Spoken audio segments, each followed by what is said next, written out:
내가 에브라임의 손에 있는 바 요셉과 그 짝 이스라엘 지파들의 막대기를 가져다가 유다의 막대기에 붙여서 한 막대기가 되게 한즉 내 손에서 하나가 되리라. 에스겔서 37장 19절. 만약 누가 이 둘 중에서 어느 것을 믿는가 하고 묻는다면 나는 둘 다 믿습니다 라고 대답하겠습니다. 그 이유를 묻는다면 하나님께서 그렇게 하기로 정하셨기 때문입니다 라고 대답하겠습니다. 남아프리카에 사는 100만이 채 안 되는 아프리카인들의 작은 줄기가 300만이 넘는 대영 제국의 강한 줄기에 편입되었을 때 이 일이 발생한 것은 하나님의 뜻이었습니다. 큰 물줄기 안에서 두 개의 줄기가 나란히 흐르도록 하신 것이 하나님의 뜻이었습니다. 두 민족은 큰 민족이든 작은 민족이든 나름의 역사와 나름의 민족적 특성들 그리고 고유의 장단점들을 지니고 있습니다. 하나님의 계획과 섭리 안에서 그 둘이 병존할 여지가 있었습니다.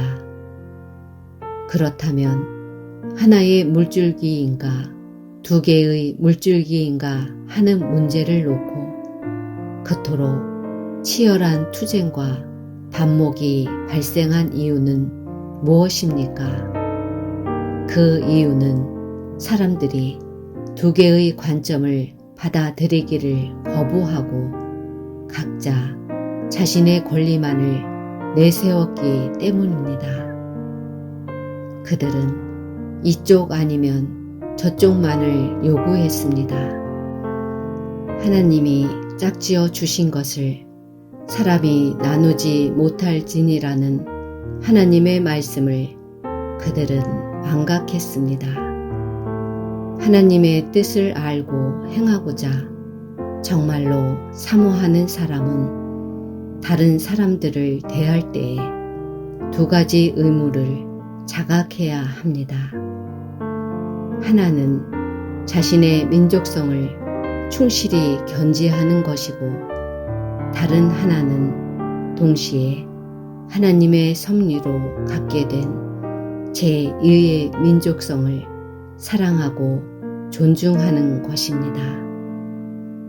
하나님께서는 이 땅에서 당신의 백성에게 크고 신성한 의무를 주셨는데 그것은 하나님의 뜻에 순복하고 그분의 사랑에 힘입어 진정한 아프리카인이 되는 동시에 대영 제국의 신실한 신민이 되는 것을 입증하는 것입니다. 에브라임과 유다가 하나님의 손으로 하나가 되었을 때 둘 사이의 차이가 소멸되지 않았습니다. 각자가 자신의 특성들을 고스란히 보존했습니다. 그러나 하나됨이 진정한 연합과 서로 간의 사랑이었습니다. 에브라임은 유다를 질투하지 아니하며 유다는 에브라임을 괴롭게 하지 아니할 것이요. 하나님은 이 약속을 우리에게 이루어 주실 것입니다. 하지만 조건이 있습니다. 우리가 기도로서 이 나라 사람들을 하나님의 손에 맡기는 것입니다. 내 손에서 하나가 되리라. 중보기도로서 이 나라에 사는 사람들을 하나님의 손에 의뢰하십시오. 하나님은 지금 우리에게 필요한 사랑과 서로에 대한 관용을 주실 수 있고 또한 주실 것입니다.